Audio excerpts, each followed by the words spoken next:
तो चोखो मेला नाम के एक भक्त हुए पंढरपुर में। अच्छा, चोखो मेला जो है ये कोई मातृ गर्भ से इनका जन्म नहीं हुआ। तो चोखो मेला जी जो थे, इनका जन्म कैसे हुआ? इनके माता पिता वे एक ब्राह्मण थे। तो विप्र कुल के दो दंपति दोनों नित्य एकादशी पर श्री पंडरीनाथ भगवान का दर्शन करने जाते थे। एक दिन की बात पंडित जी के मन में आया कि हम श्री पंडरीनाथ भगवान का भोग लगाने के लिए कुछ आम ले चलें।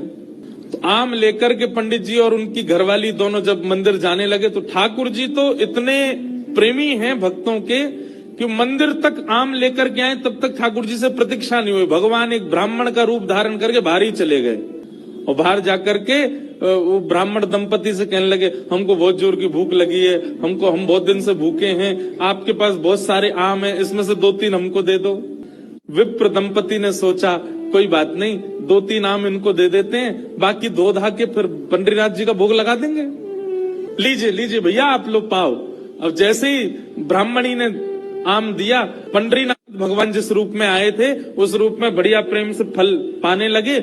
लेकिन वो क्या करते, थोड़ी देर तो आम चूसते, पूरा आम नहीं पाते, थोड़ा सा उसमें छोड़ देते और फिर ब्राह्मणी की गोद में ही डाल देते। और महाराज आधे आधे आम चौंकें और चौंक करके उनकी गोद में डालते जाएं। बेचारे ब्राह्मण देवता दंपति एक दूसरे को देखने लगे, बोले कि ये क्या कर रहे हैं?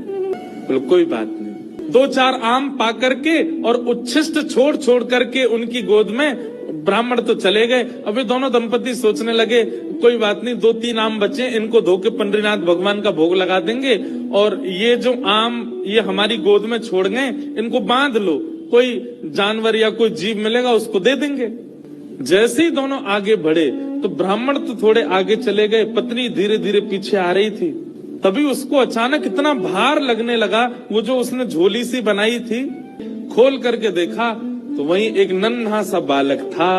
उसी का नाम पड़ा चोखो मेला।